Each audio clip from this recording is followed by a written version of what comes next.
Hello there, welcome to People, Politics and Power. As usual, we shall be beaming the searchlights on another topical issue in politics, power relations, and the people's interaction with the two variables of politics and power. Two major electoral events played out in the last 3 weeks. They were the Edo and Ondo governorship elections.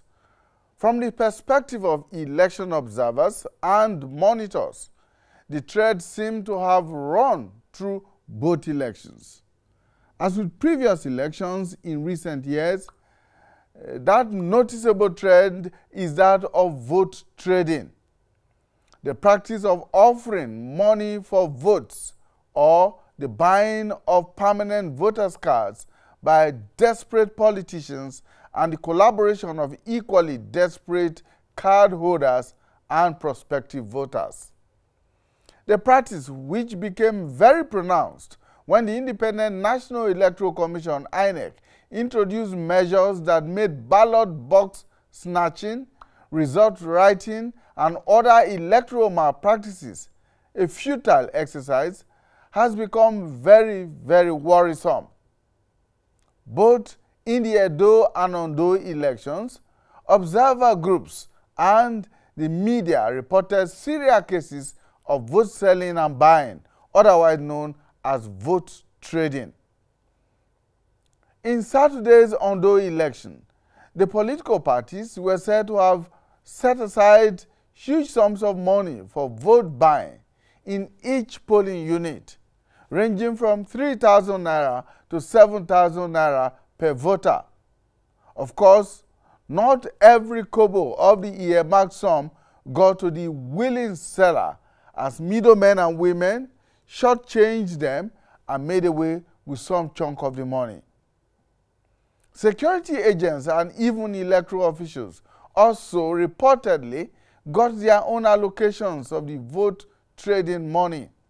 Sums of money ranging from 100,000 naira to 500,000 naira were reportedly allocated for each polling unit in all the local government areas in the state. Now, there is absolutely no doubt that this practice runs contrary to the goal of free, fair, and credible elections. There is also no doubt that it is a violation of the existing electoral laws and therefore amounts to an electoral offense.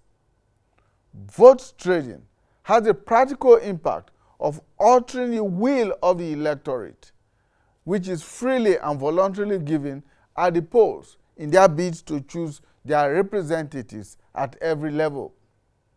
The situation has become so bad that even student union elections, professional associations elections, and even town union elections have been infected with this ugly phenomenon. In the absence of an Electoral Offences Act or a commission, the electoral management body, that is INEC, is overwhelmed and incapacitated to deal with the many reported cases of vote trading before, during, and after polling. The question is, what can be done to arrest or terminate this ugly and criminal practice by politicians, their agents, and voters alike, and in the process restore some level of credibility to elections as true and near correct measurements of the choices of the electorate at elections? Can and will the mere enactment of legislation and or the setting up of a commission to enforce the laws do the magic?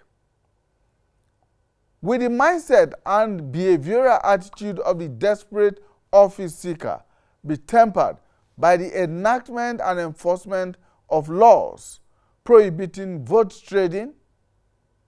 Will the fear and prospect of a jail term for such an electoral offense deter those who are involved? Well, these are some of the questions we will be seeking answers to. And also on the program, On Sunday, Nigeria's Inspector General of Police disbanded, dissolved, or if you like, scrapped its notorious anti-robbery unit known as the Special Anti-Robbery Squad SARS, following several days of nationwide protest over the conduct of the squad. The police unit was originally set up to combat armed robbery.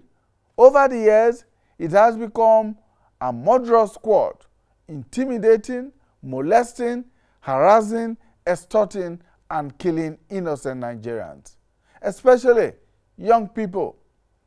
It was therefore a welcome development when the Inspector General of Police announced the dissolution on Sunday.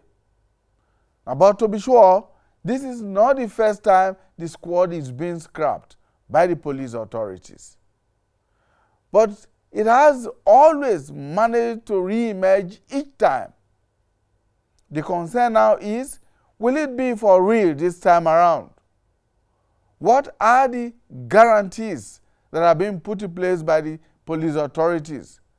What are the larger implications of this action on policing, crime fighting, and security generally in Nigeria?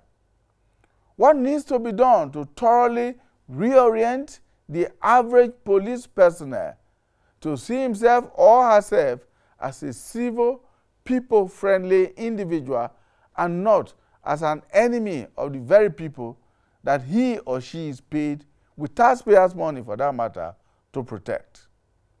These are the issues we will be looking at on the program today. Stay with us.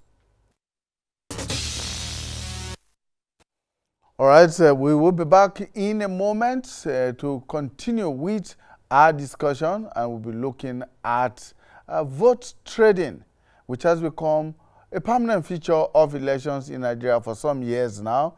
We're looking at how this can be curbed, and of course, we'll also be taking a look at the decision by the federal government to dissolve, to scrap the anti-robbery squad, which was done on Sunday by the Inspector General of Police. What are the implications for general security in Nigeria, and indeed the reorientation of the police force as a whole? Stay with us. All right, thank you so much for staying with us. We have joining us via Zoom now, Bukola Idowu, who is the Director of Impact Development Initiative, an NGO that is been very much involved in elections monitoring and electioneering generally. Bukola Idowu, thank you so much for joining us. Thank you for having me. Also joining us is Kabiru Adamu. Kabiru Adamu is a regular feature here on AIT. He is a security consultant. He'll be joining us on the program. All right, there he is. Kabiru Adamu, thank you so much for joining us. Thank you. Good afternoon. Welcome. All right, let's begin by taking this report, which of course we set our discussion rolling. The Civil Society Situation Room, which was one of the bodies that monitored the elections in Edo and Ondo states, has called on the Independent National Electoral Commission, INEC, to provide effective enforcement of election laws that prohibit vote buying and other electoral offenses for quick legislative action on the passage of the Electoral Offenses Commission Bill. The group says the signing of the pending bill into law will address the increasing rate of vote buying and other offenses during electioneering. It's called for more effective enforcement of election laws that prohibit vote buying and electoral offenses, and for quick legislative action to be taken on the passage of the Electoral Offenses Commission Bill. Situation Room applauds the continued use of election result viewing portal and calls on INEC to build on its gains for increased transparency in the election. But civic education to understand that your vote has value, number one, and more importantly, that anybody that is elected into office was elected to work for you. So therefore, you put them in office and you should hold them accountable. We don't do enough of that. And that's what really we need to do. So citizens don't feel they are the mercy of politicians, but rather politicians should be at our mercy as citizens because they work for us. Situation room comments INEC for its general administration of the election with improvements recorded in compliance with COVID protocols, logistical arrangements, and commencement of polls. With the incidence of vote buying continuing to prevail, there's a community compliance. Everybody knows it's happening. Everybody benefits from it. So in a sense, there's no incentive to report that it's happening.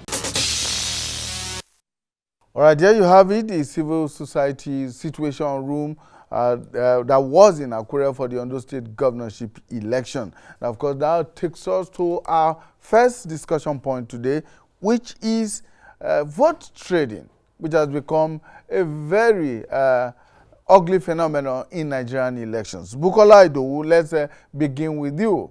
You were in Ondo State, you were in Akure for this governorship election, and there election monitors like you said you noticed vote buying, just the way it was in previous elections in Nigeria. What exactly did you see in Ondo State? Thank you very much. Ondo State elections, which ended yesterday, and I said yesterday because election is a process, and declaration took place yesterday. So for us, what we did was to under the project we call Nigeria Election Violence Report. So we were monitoring violence and potential for violence. Of course, potential for violence is part which vote buying fall into. Now, we set up a situation room too, and we deploy our monitor across all the wards and across all the 18 local governments. Now, to our greatest surprise, the report we got at the situation room and the report our observer turned in, 86% of them borders on vote trading, which is both vote buying and vote selling. 86%, which is worrying. Now, and prices ranges from 2,000, 3,000 in some cases, depending on the polling unit, and up to 7,000 naira were shared to voters. And again, worrying as it may be, is the issue that this was done with impunity on the day of elections. And we are not saying this is peculiar to a particular political party. It cut across, and all the political parties, all of them were engaged in this.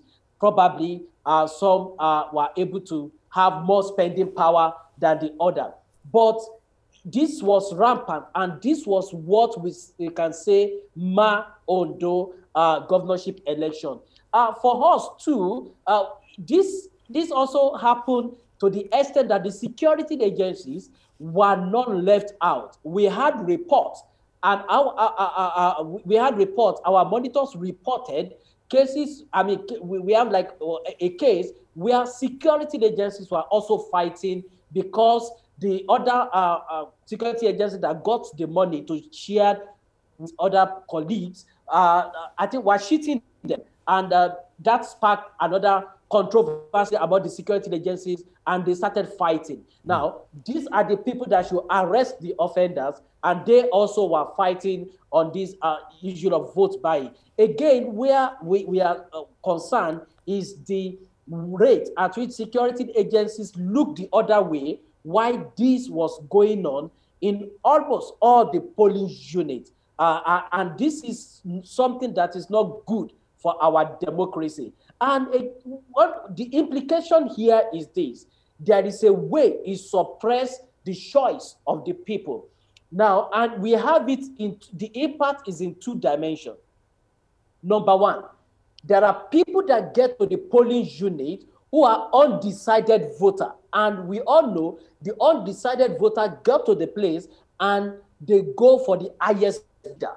And the people that have also decided to vote now begin to hear that, look, the party I want to vote for is sharing 2,000 naira, and the other party is sharing 5,000 naira. So they switch their allegiance, and immediately move to the other party. So for us, vote trading in this was actually the menace we need to begin to look into. And one of the starting points will be the arrest and prosecution of these offenders. Bukola, before we come to the recommendations, of course, we should be taking a look at this new dimension that you have talked about now, the involvement of security officials in all of this. We will be taking that up with Kabiru Adamu, who is a security consultant, a security expert, as soon as we return from this very short break. We would like to again bring to you the visuals of that press conference by the civil society group,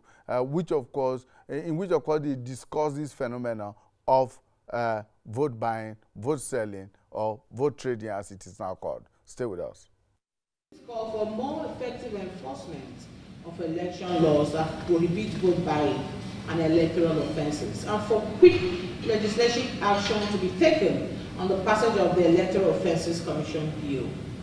Situation Room applauds the continued use of election result viewing portal and calls on INEC to build on its gains for increased transparency in the election. But civic education to understand that your vote has value, number one, and more importantly, that anybody that is elected into office was elected to work for you.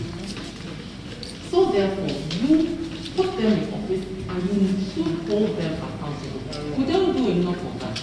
And that's what really we need to do. So citizens don't feel they are the mercy of politicians, but rather politicians should be at our mercy as citizens because they look at us. Situation Room commends INEC for its general administration of the election with improvements recorded in compliance with COVID protocols, logistical arrangements, and commencement of polls.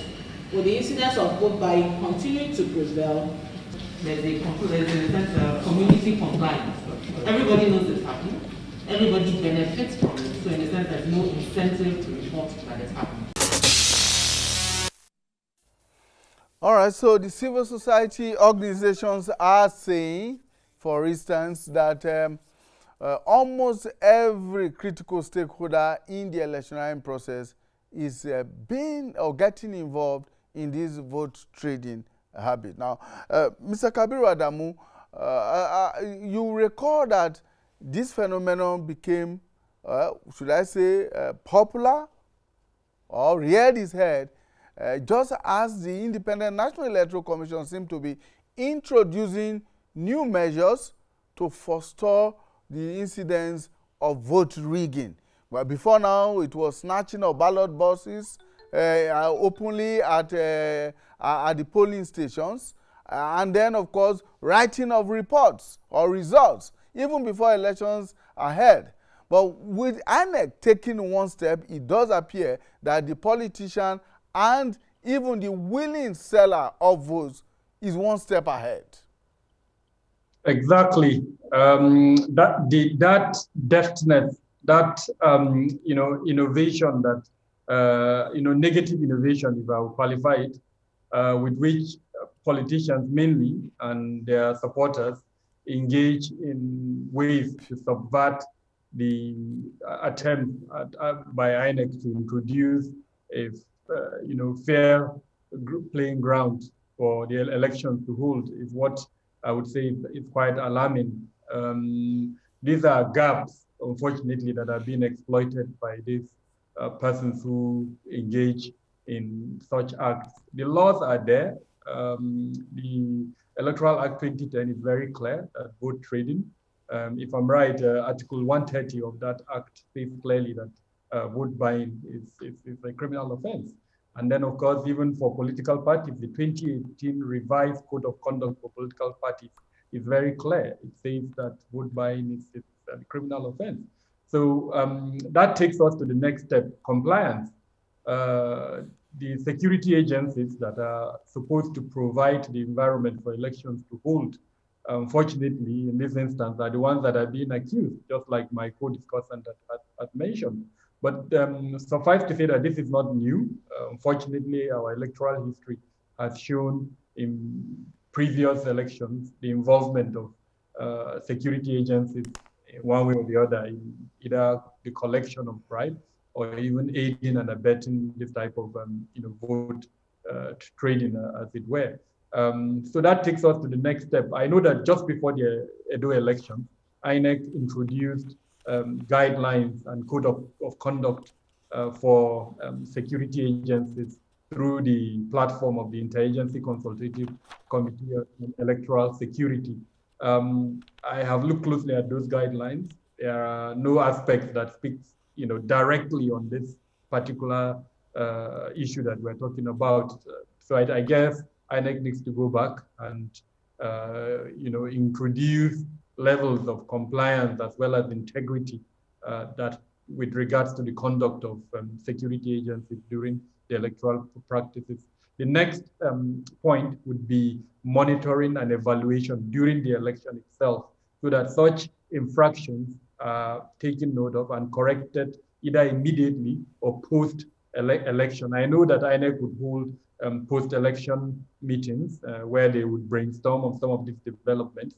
And so that the platform to correct some of these things would be, it would be good to do that perhaps during that. But suffice to say that the issues are real, and unfortunately, as at now, we have not come up with a foolproof way to stop and prevent vote trading during our elections. And we need to take into consideration that it is a reflection of our socio-economic condition. And I would say, with due respect to the generality of voters, the level of literacy of some of our voters. I have seen on social media where some voters in Ondo State, unfortunately, collected, this inducement and went on social media to brag about the collection, not, putting into consideration the consequences of that action. So I think that, of course, Mr. Adamu, takes us to the next question, which is it the lack of legislation or the weakness of the existing legislations that will make people want to do that kind of thing, collect money knowing that it is a criminal offense to collect money before you vote, and then go on social media and brag about it? I mean, should we be thinking of strengthening the laws, or in fact enacting new laws completely to deal with this monster? I am of the opinion that with our laws, I mentioned two particular, laws that cover clearly, vote buying or vote trading, as it were. Article 130 of the Electoral Act, 2010, and then for political parties, the 2018 Revised Code of Conduct for Political Parties, Section 8, that's Section E of that Revised Code of Conduct clearly should criminalize vote trading. Now, I think, position on this is that the enforcement is the challenge. Unfortunately, it appears that despite the existence of these laws, enforcement is really the missing gap there. In this instance, we have security agencies, over 30,000 police deployed for the Ondo elections. And then if you combine all the members of the Interagency Consultative Committee on Electoral Security, I doubt if anybody has the complete figure for how many security agents were deployed. But if you go by the police, 30,000 plus, civil defense, if I'm right, almost more than 10,000, I can't remember the exact figure. So all the 12 agencies that are involved in ISIS, if you put them together, I'm sure you'll probably get a figure of around 50,000 or above. So how come we've not heard of persons arrested if civil society organizations are attesting to the fact that the single most visible issue during the elections that they observe is vote trading, where I'm yet to hear the security agents say that they've arrested so persons for vote trading during the election. So I would say it's enforcement, unfortunately. All right, Bukola, let's turn our attention to the practical impact of this vote trading on the credibility of elections, whether in the Edo or in the Ondo elections, or even in the elections before it, 2019 and all the other elections. It's been there for quite a while. Now, how does this really, in practical terms, impact the credibility of such elections. Now, we've just been told by Mr. Adamu of how people now collect monies and go on social media to brag about them. I think the impact is enormous. And this is one thing that should worry us as a nation. Unfortunately, we have this narrative that election that is void of violence is the one that is peaceful. I mean, the election that is void of violence is the one that is free and fair. But election is a whole process, and we have to look at it, and we need to look at it holistically. For instance, we have 4 major actors that are involved in election. Number 1 is the election management body. Let's put that as INEC. Number 2 are the security officials.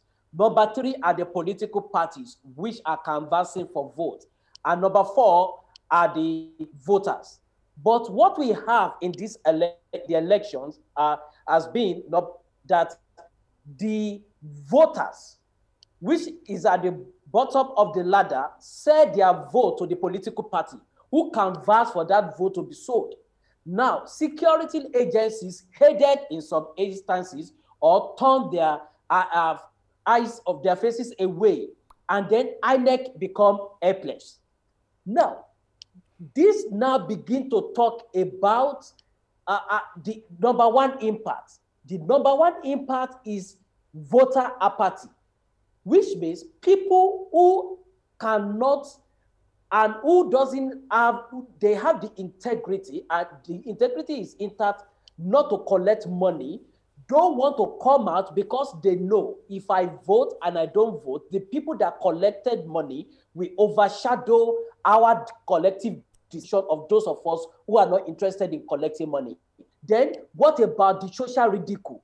It is getting to a particular point now that you want to look stupid because you are not collecting money. You are not looking civilized. And that is why somebody can collect money and come to the social media and brag about it. It's now becoming fun. It's looking like it's normal. And when you look, I also watched that footage, and when you look at those people that collected money, it shows, I mean, they don't look hungry as it were, but it's more or less like they are just catching their phone that, oh, this is now the in thing now, and let's go and collect it. So we are treading in a dangerous path where abnormality becomes normal, and we need to begin to look into that. Then again, Mr. Adamu already talked about the existing law. For me, the laws are there, but what do we need to begin to do is that we need to now begin to prevail on the leadership, the political will to execute this law. These laws are important. We have the law, but how many people, let's take it from 2015, how many people are behind the bars now? And I keep saying, in 2019 election, over 1,542 electoral offenders were arrested nationwide. The military arrested, the ICPC arrested, EFCC, people that were involved in vote buying. The military also, the police also arrested people. Up to today, we are yet to get the outcome of their cases. How many of them are behind the bars? How many of them are being shamed and named? So what we need to look at now is the political will to stop this, or else the danger is we are going to see it in a greater dimension as we move to Anambra election. Okay. And it's not begin to... Yeah, Ms. Ido, do you think, for instance, that the setting up of the recommendation of an Electoral Offences Commission would make any difference?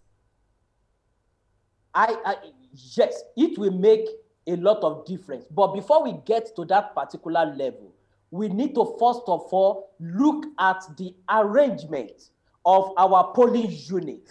Many of them we need to first of all amend the laws to find a way of arranging our polling unit in a way that will not encourage these aspects of vote buying. For instance, in some West African countries, Polling booths are put inside a classroom.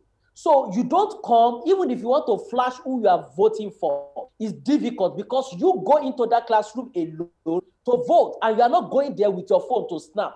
So to now come and show a party agent that I voted for you, give me the money, then it's difficult. So with that and the existing law need to be looked into. Do we need to begin to put our ballot boxes in that particular place? Having done this, we need to do this before we now begin to talk about setting up the Electoral Offense Commission. Though my fear is that when you are setting up a commission, technically is still under the executive. Then I hope we will not begin to have people justly for that appointment. And many of them, I mean, commission, we have a board, we have a chairman, probably the president will appoint. But can we begin to look at maybe special electoral court? Because today we still feel that judiciary is still independent. But when you now set up a commission that is also going to be under the executive, maybe under the presidency, who is also a political appointee on his own. I don't know how that is going to work, but we need to start from the police unit and then set up this, because obviously INEC may not be able to go up on their own to prosecute these people because they have a lot on their tables. Thank you so much, Mr. Adowu. When we come back very shortly, we will be talking about SARS. That's our next area of concern. So stay with us. Mr. Kabiru Adamu, of course, is a security consultant and expert in this area, and will be tapping into his knowledge on how the police can be made more responsive and more people-oriented. Stay with us. All right, let's see. We have Mr. Kabiru Adamu on the line now with us, back with us. Kabiru, thank you so much for your time. Well, let's quickly take a very quick look at the decision by the Nigerian government through the Inspector General of Police to scrap SARS. Now, this is not the first time that the SARS will be scrapped. And many people are beginning to say, look, we don't believe that this is real this time around. For you, as a security consultant, do you think that we are moving in the right direction at this point in time with SARS? You know, we need to ask ourselves, why are Nigerians agitated? Why are we uncomfortable? And the simple answer is the arbitrary nature of the operations of this unit, as well as the extrajudicial killings, as well as several other.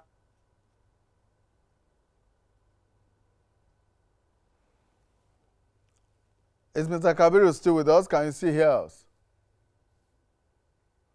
All right. If Kabiru is not there at the moment, let's see if we can get Idowu. Mr. Idowu, Bukola Idowu, are you still with us? Yes, I'm here. Okay, so please. What happened? Go ahead. Go ahead. We can hear you. Bukola, are you still there?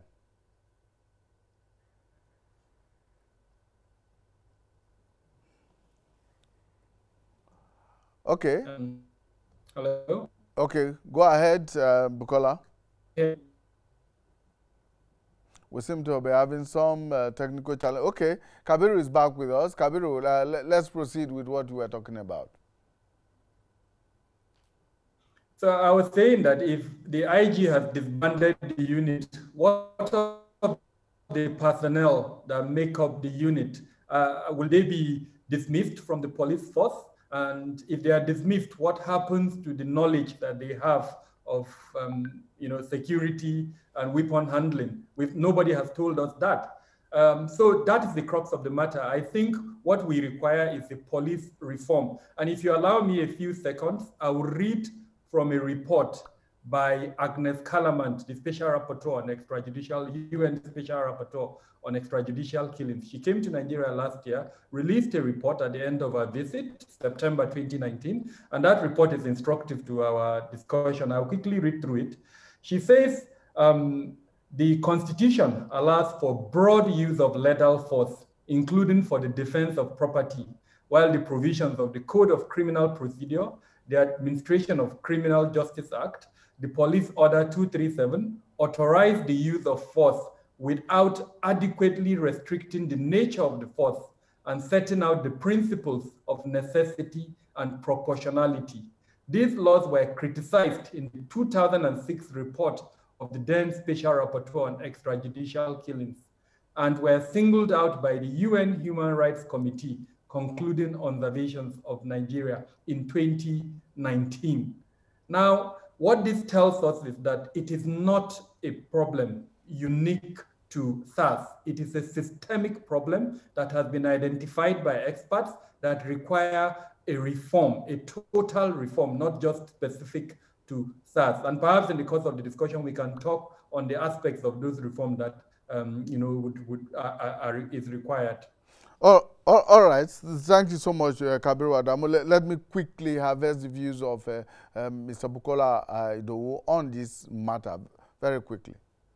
I quite agree with Mr. Adamu on this, because it's not about that special unit alone. And but for instance, from 2015, we can count on the tips of our fingers some directives that have been talking about this and that have not been followed. And Nigerians, and most especially the young people, are looking at the justification to trust the government now that they are going to do it. Now, the question again is this. Now, the men has a culture. The men in that unit, there is a cultural orientation they have. So if you redeploy them, now what is the assurance that the cultural orientation is not going to start permeating whichever department they are moved into? And that is why most important and the best thing to begin to talk about goes beyond the Special Anti-Robbery Squad with the SARS. It goes beyond that. It's supposed to be holistic as it relates to Nigerian police, and which is about reform.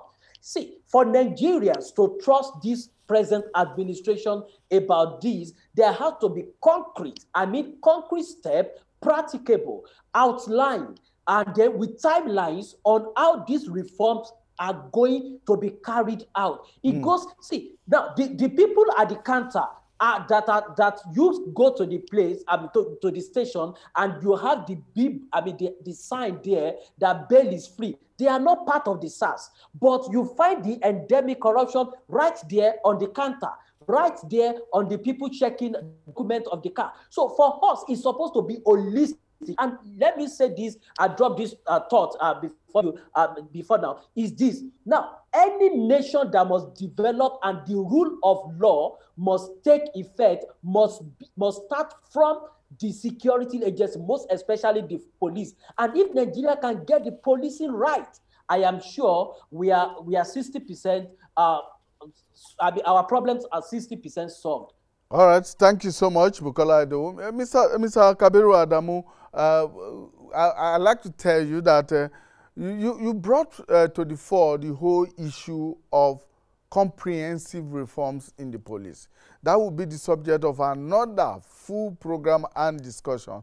And I like to put you on notice that we will be having you on that program to take a very serious look at this, because, as it were, a template has been said. The Inspector General of Police says, yes, we need to reform the police. Well, that reform is not with only SARS, but the entire police force. I want to thank you for coming on the program today, gentlemen.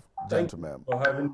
Bukola Idowu, Director, Kimpact Development Initiative, and Mr. Kabiru Adamu, who is a security consultant and expert on security matters. Both of them joining us on People, Politics, and Power. Thank you so much. And for you, the viewer at home, we want to thank you immensely for investing your time with us. Please join us again on Friday when we bring you a fresh edition of the program. My name is Imoni Amarere. Bye for now.